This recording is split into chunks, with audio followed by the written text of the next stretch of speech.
Welcome to my TS Cartoon 94 channel. एक लंबे समय पहले एक गांव में आधी रात को दिखने में भयानक लंबी बाल वाली एक चुड़ैल अजीब आवाजें बनाती घूमती रहती थी। बहुत समय से आधी रात होते ही हमारे गांव में अजीब आवाजें आ रही हैं। पता नहीं कौन करते रहता है। हाँ, उस समय में सभी दरवाजे बंद करके अंदर ही रहते हैं। एक दिन वो चुड़ैल जब उस गांव में घूमते रहती है, खिड़की से उसे एक सुंदर औरत सोते हुए नजर आती है। हर रोज ये सारे गांव वाले मेरा अपमान करते थे कि मैं बदसूरत हूँ, इसीलिए मैं मर के चुड़ैल बन गई और इसीलिए मैं अब इस खूबसूरत औरत में घुस के इस गांव में कोई भी औरत को खूबसूरत नहीं रहने दूंगी। मेरे मौत के लिए जिम्मेदार इन गांव वालों से बदला लूंगी। ऐसे फैसला करके तुरंत उस औरत में घुस जाती है और सुबह होते ही वो फिर से साधारण औरत बन जाती है। अगले दिन से अजीब आवाजें ना आने के कारण गांव वाले सारे खुश हो जाते हैं, लेकिन वो चुड़ैल उस गांव में मौजूद सारी सुंदर औरतों को बदसूरत बनाने लगी और सुबह होते ही मामूली बन जाती है। एक दिन आधी रात को वो चुड़ैल एक खूबसूरत औरत को सोते हुए देखती है। कितनी सुंदर हो तुम, अब देखो मैं तुम्हें क्या करती हूँ। वो चुड़ैल उस औरत पे हाथ फैलाती है और वो तुरंत बदसूरत बन जाती है। हा हा हा, अब अच्छी लग रही हो तुम, ऐसे कह के वहां से चले जाती है। सुबह उठते ही प्रीति को कुछ याद नहीं रहता है। क्या हुआ मुझे? ऐसा लग रहा है कि कुछ तो हो रहा है। रात भर मैं क्या इनके बगल में ही थी? मुझे उनसे पूछना होगा। सुनिए, इधर आइए। क्या हुआ? नींद से जागते ही इतने जोर जोर से चिल्ला रही हो? मुझे ऐसा लग रहा है कि रात में कुछ हुआ है। मैं रात भर आप ही के बगल में थी ना जी? हाँ, मेरे बगल में ही सोई थी। क्यों? ठीक है, कुछ नहीं जी। सतीश गांव में जाते ही सारे लोग को एक जगह इकट्ठा देखता है। ये क्या, इतने लोग एक ही जगह? क्या हुआ होगा? ऐसे सोचकर उस भीड़ के पास जाता है। क्या हुआ? सब ऐसे क्यों इकट्ठा हुए हैं? तुमने मेरी पत्नी को पहले देखा है ना? अब देखो कैसे बदल गई। पहले हमारे गांव में अजीब आवाजें सुनाई देती थी, लेकिन अब वो आवाजें नहीं आ रही हैं। हमें पता नहीं है कि तुम्हारे पत्नी को बदसूरत किसने बनाया, इसीलिए हमें सावधान रहना होगा। आज से हर रोज सभी के घर में कोई एक आदमी रात भर सोए बिना जगे ही रहना होगा। सभी हो रहे घटनाओं के बारे में बात करके दुखी हो रहे थे। सतीश वो सब सुन के डरते हुए वापस घर चले जाता है। क्या हुआ? आप ऐसे क्यों हैं? गांव वाले कह रहे थे कि जो औरतें सुंदर है वो अचानक बदसूरत बन जा रही है। तुम सावधान रहो, अगर किसी पे शक है तो मुझे तुरंत बता दो। आपकी बातें सुनकर मुझे भी डर लग रहा है जी। उस रात को सारे गांव वाले लिए हुए फैसले के अनुसार करते हैं और अपने घर में सतीश भी सोने की नाटक करता है। ठीक 12 बजे प्रीति को बिस्तर से उठकर एक आईना लेके उसमें अपने आप को देखते हुए देख सतीश दंग रह जाता है। अब हर रोज की तरह मुझे इस आईने को छुपाना होगा। ऐसे सोच के तुरंत चुड़ैल के रूप में बदल जाती है। उस आईने को एक जगह छुपा के घर से निकल जाना सतीश देख डर के मारे बिस्तर पे बेहोश हो जाता है। सुबह होश में आके नींद से जाग उठता है। प्रीति को हमेशा की तरह देख वो आश्चर्यचकित हो जाता है। क्या हुआ? आप मुझे देख ऐसे डर क्यों रहे हैं? मैं क्यों डरूंगा? मुझे किसी से डर नहीं है। ऐसे कांपते हुए डर के मारे गांव वालों के पास जाता है और जो कुछ उसने पिछली रात को देखा था वो सब बताता है। हाँ, आज के समय में भी भूत प्रेत को मानते हो? क्या तुम सच में तुम्हारी पत्नी को चुड़ैल के रूप में बदलते हुए देखा? तो तुम सोच रहे हो कि गांव में हो रहे घटनाओं का तुम्हारी पत्नी वजह है? अगर तुम लोगों को मेरे बात पे यकीन नहीं है तो मेरे साथ मेरे घर आओ। मेरी पत्नी को दिखे बिना एक कोने से उसे देखो।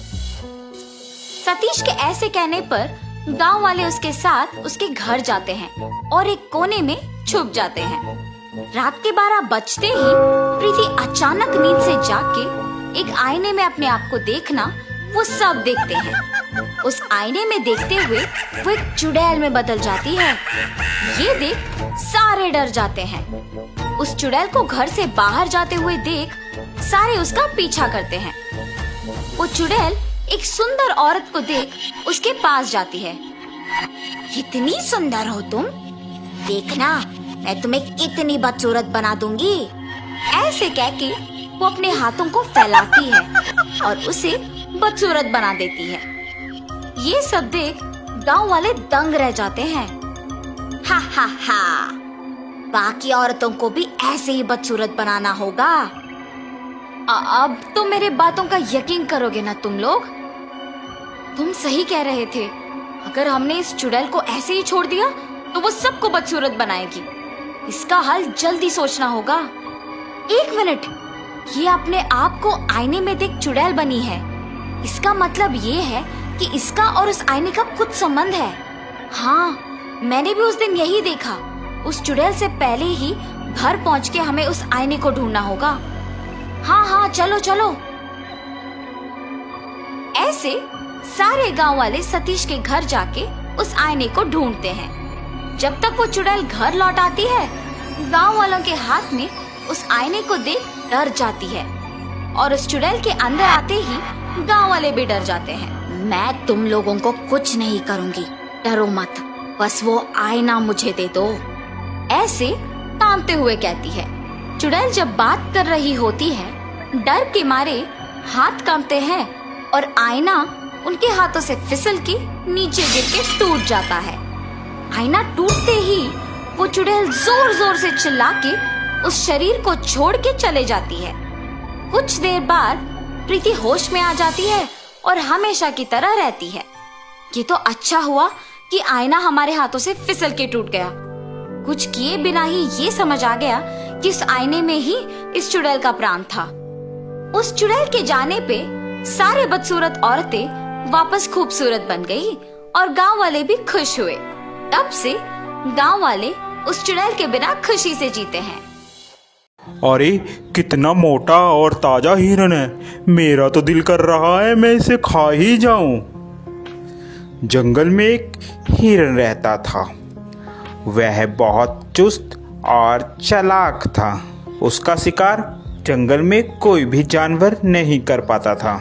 जैसे ही भेड़िया हिरन के पास आया, हिरन ने पीछे देखा और भेड़ियों को अपने सींग से मारना शुरू कर दिया।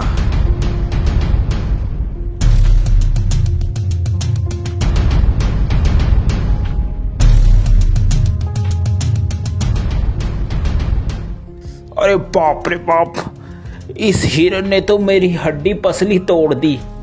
अब मैं क्या करूं? इस हार का बदला तो मैं लेकर रहूंगा। मैं हिरन को छोड़ूंगा नहीं, इसका शिकार तो मैं ही करूंगा।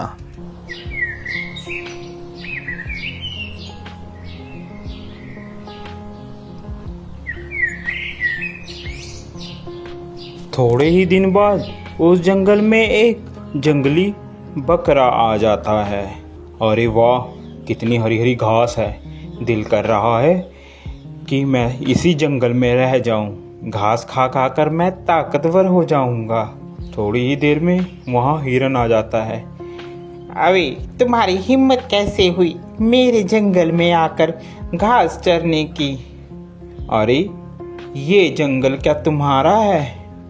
ये जंगल हम सभी का है, मेरा भी है।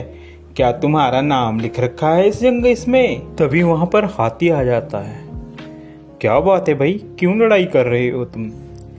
हिरन, ये जंगल सभी जानवर का है, अकेला तुम्हारा नहीं है। हिरन को बात समझ आ जाती है।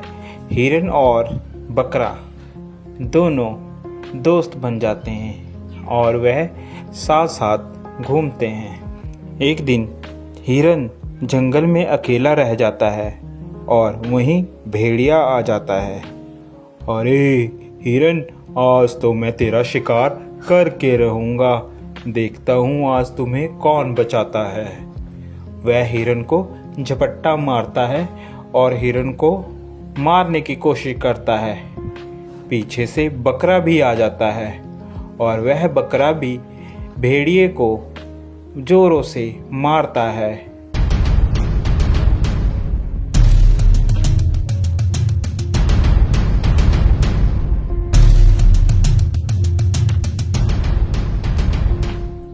भेड़िया बेचारा डरकर भाग जाता है।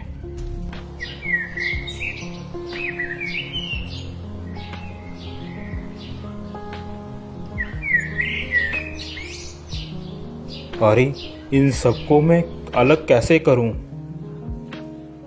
यही सोच रहा होता है, अचानक उसके दिमाग में एक बात आती है।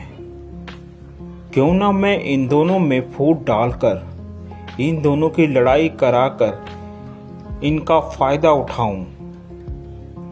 वह मौके का फायदा उठाकर बकरे के पास जाता है। अरे सुनो बकरे भाई, सुनो, मुझे पता चला है कि हिरन तुम्हारा शिकार करवाने की कोशिश कर रहा है शेर से और तुम्हें मरवाने के चक्कर में है, ध्यान रखना। अभी जा भेड़िए, झूठ बोल रहा है तू, हम दोनों में फूट डलवाना चाहता है, भाग जा यहाँ से, मैं तेरे चक्कर में नहीं आऊंगा। मर्जी है तुम्हारी बकरे, मेरा तो बताने का फर्ज था, बाकी आगे तुम्हारी मर्जी। यह कहकर वह चला जाता है। फिर वह हिरन के पास पहुंचता है। अरे हिरन भाई, वो बकरा तो तुम्हें मरवाने के चक्कर में है, जरा सतर्क और ध्यान से रहना। दोनों के दिमाग में एक दूसरे के प्रति द्वेष भावना भर जाती है और वह सोचने लगता है कि वाकई बकरा मुझे मरवाना चाहता है। जब दोनों एक साथ मिलते हैं तो वह बकरे को बोलता है, अबे बकरे, तू मुझे मरवाना चाहता है? अबे हिरन, तू मरवाना चाहता है मुझे पता चला है किसी से। ऐसी बातें करते करते दोनों में लड़ाई हो जाती है।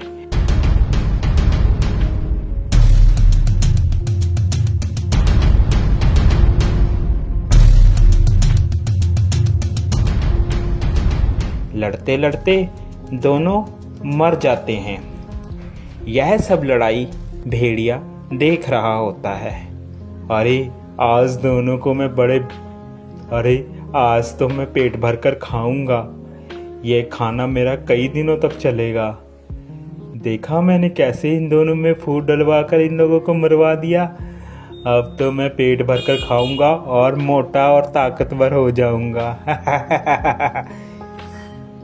तो प्यारे बच्चों, इस कहानी से हमें यह शिक्षा मिलती है कि हमें कभी भी किसी के कहे कहाने पर नहीं आना चाहिए, जिससे हमारा स्वयं ही नुकसान होता है और दुश्मन का हमेशा फायदा होता है। आप लोगों को हमारी यह स्टोरी कैसी लगी ज़रूर बताएं। साथ ही ऐसी और मज़ेदार स्टोरी देखने के लिए हमारे चैनल को सब्सक्राइब ज़रूर कर दें, जो कि आपको सबसे पहले हमारी कोई भी वीडियो की नोटिफिकेशन आप तक आ जाए। Thank you for watching.